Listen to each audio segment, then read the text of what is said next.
She's all the way at Harris, and you can find her at every major event. She has a great personality. She has a huge character, and I don't know. I think she's awesome. She got a few awards during the last academic year, so you're gonna learn a lot about her because she's great. She's going to talk about how she grew up in Texas, and you know what they say about Texas? Like, everything is big in Texas, except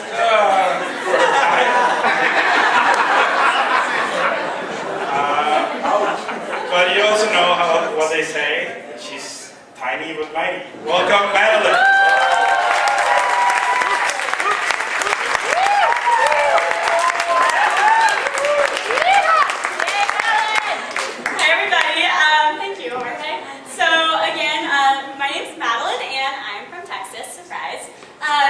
I'm originally from Houston. I went to school in Austin, Hookham, and wrong. Here are some fun photos I found of doing Texas things. Oh, fast. Okay. So there's lots of good and bad in Texas. So some of the good things, like we created Snickers bars and Dr. Pepper and Beyonce and my mom, who's like the most kick-ass lady in the world.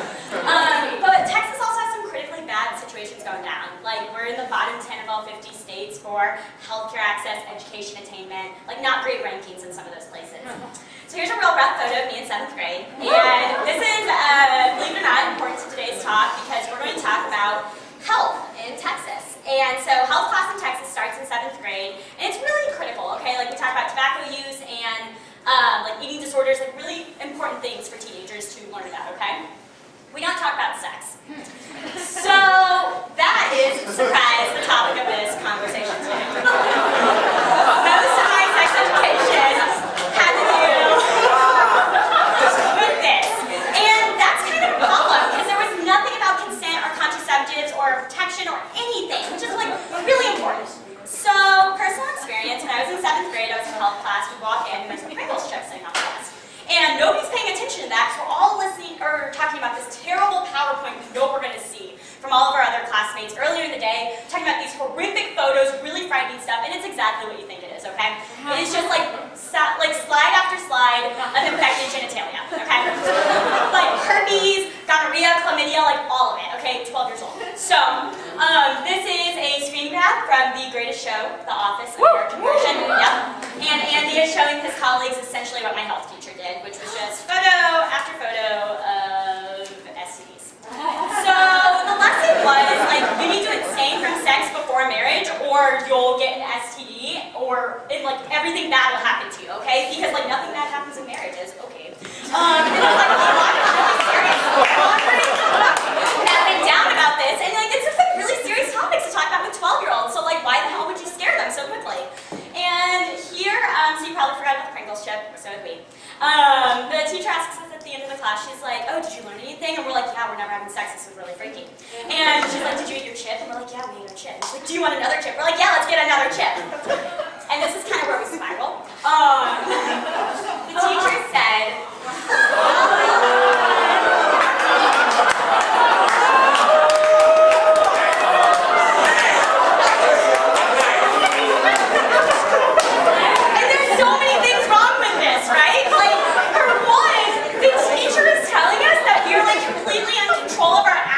emotions and feelings and like reactions, which is a horrible thing to tell like hormonal teenagers, okay? And it's also telling us that like we can't have a healthy, like safe, positive sex life outside of marriage, which is absolutely insane. And so like this, I would also like to stress, is like the only sex education that a lot of people get in Texas, so like real rough. How did we get here? Texas is one of 26 states that does not require sex education in their public schools.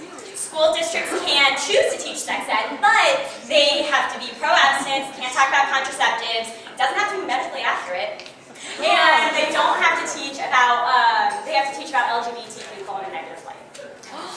So basically the argument for abstinence-only sex education kind of goes like, if we teach teenagers safe sex, then they'll have sex.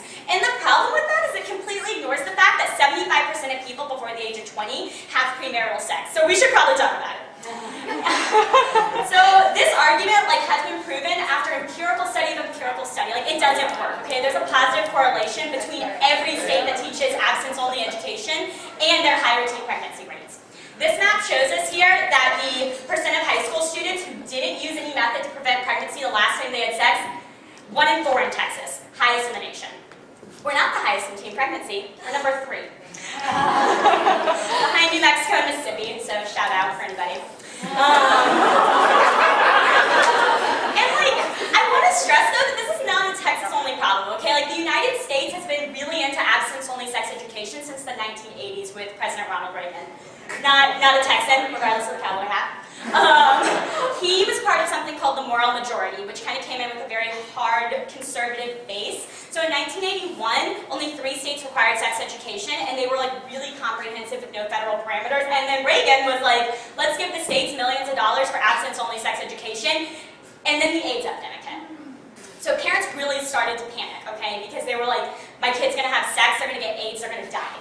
So it became a really big thing in the United States to have sex education in public schools. So by 1993, 47 states required sex education, and they were almost all abstinence only because that's what the federal funds were there for, because that's what Reagan gave us.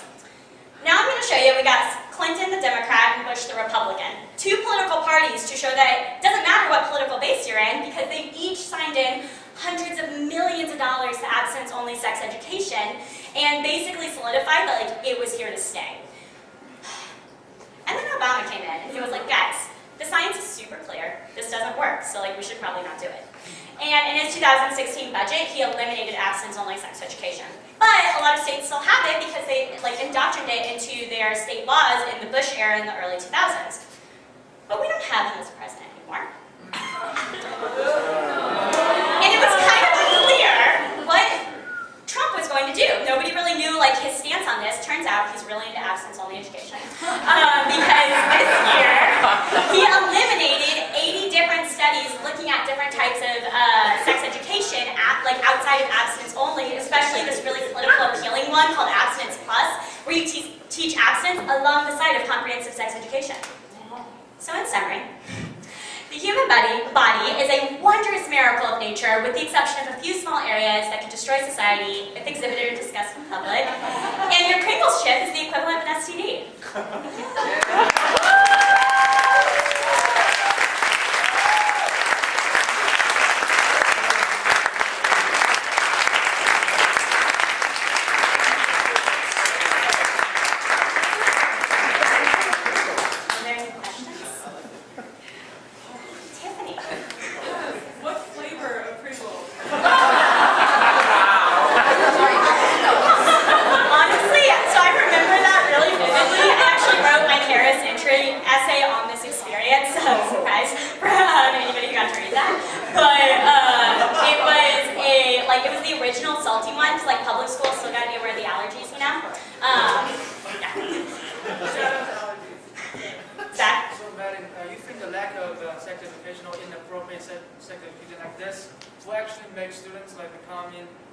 More cautious about sex, or actually what has a counter effect to become more liberal?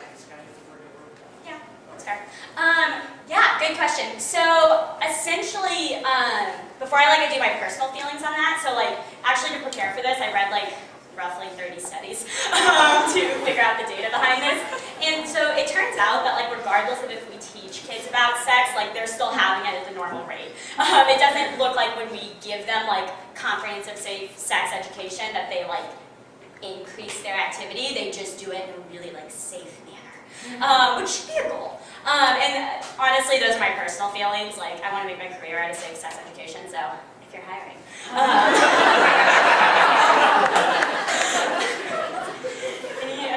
Dylan? Hey. What were the conversations like after the Pringle fiasco? What was the hallway of your class like? God, it was so scary. Honestly, I remember one kid cried in class, but quietly, without reputation to himself. And I remember leaving the class and just kind of thinking other people were wow, I don't have to do that again, because that was literally the only time we Like, that was the only day in health class, a whole year course, okay? And I remember, like, people were really thankful that they didn't have to do that again. I remember leaving and being like, that's not what my mom told me happened. Like, that doesn't sound correct. But yeah, a lot of people were like real panicked about it. And David? Yeah, thanks. How do you feel about the fact that, I mean, you were like 12 at that time. Definitely. How do you feel, so now you're older, should we continue to, like, should the age, like stay there, should it you know, be pushed back to later, or should it actually be even earlier on, given, like, the way technology is advancing? Like, I have a niece that can watch whatever, because her parents let her watch whatever, so. Yeah, no, I'm on board with you. Yeah, actually, I think comprehensive sex ed should start at age 10, going into fifth grade in like the United States is like roughly age 10, and so I think it should start there and then like kind of ramp up each year on top of it. But the problem is that like a lot of like states don't even require health, which is where sex ed would be taught. So like in Texas, health is no longer required in high school. Like it's just, I would definitely recommend like age 10 or so. And I'm in the minority in that. I'll stress that. Like most experts, and I'm not an expert, but like the people who actually have like PhDs in this stuff, they definitely are like, oh, we recommend 12 or 13. Which is 9, I have an idea. 9? Okay, thank you, Melvia. Yeah, it's like 12 and 13 is definitely politically appealing, and like you're hitting a nice road there, but like I'm down for the 9 and 10. Yeah. What is that based on? Sorry, I just want to know is it based on like, okay, if you do that earlier, then they'll be less likely to have sex, or they'll be more likely to have safe sex? Or? Second part, safe sex. Yeah, it's not, yeah, there's like literally no decreasing the sex part. I'll like, hey.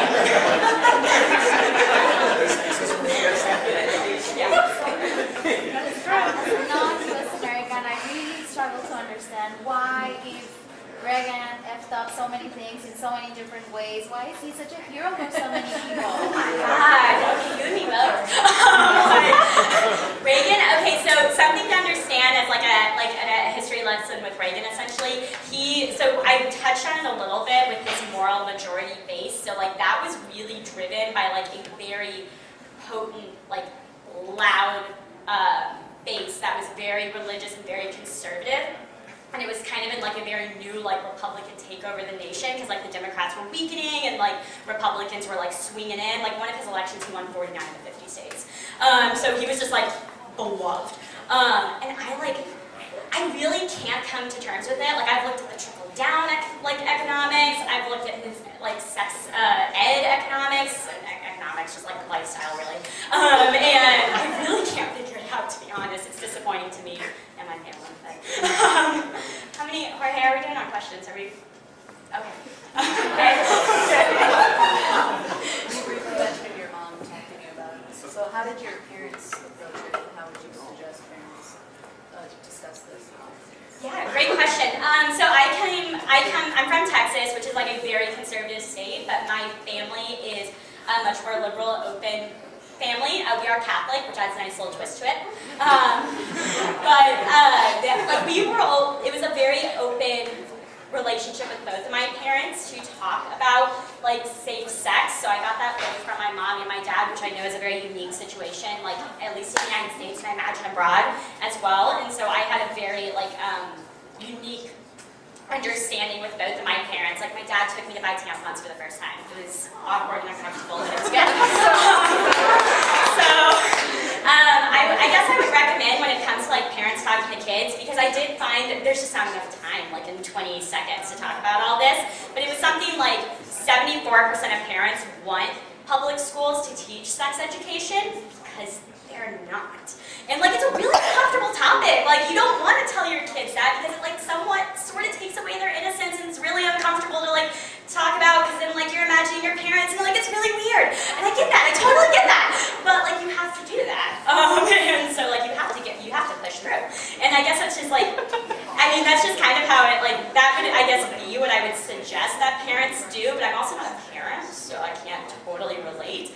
But that's where I'll be. So yeah, thanks. And then, hey Dan. And something like a little bit related, what about like things like vaccines, for example, against HPV that are super important, that would be like super helpful to avoid this like thing that is going on. And people don't like it because they're like, oh no, but the kids are going to have sex before. But they don't even know, if they don't even know what the vaccines are for, I don't think that that's good. And they're like, even if you don't talk about sex, yeah, no, you could do that, but the people refuse to do it. Like, what are you? No, I'm super on board with that. I remember when the HPV vaccine came out, I got it. My mom like dragged me there because I was terrified of needles. It was like a 3-piece shot. I didn't want that.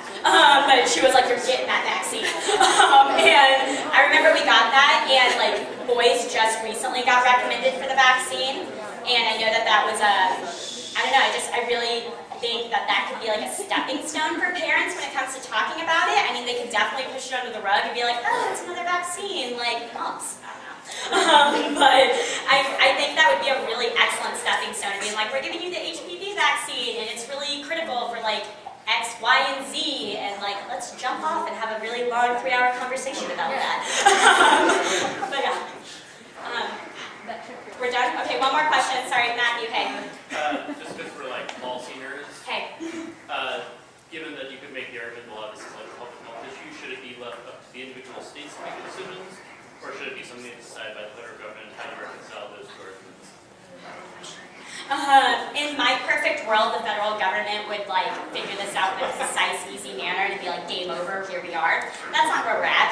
And so I think to make this work like in a political atmosphere, it would have to be brought in by the states, like, you know, kind of the type of thing where maybe like 30 states figure it out and then it gets pushed through in a Supreme Court situation. That would be like my second best. So yeah, to answer your question, there's literally no good answer.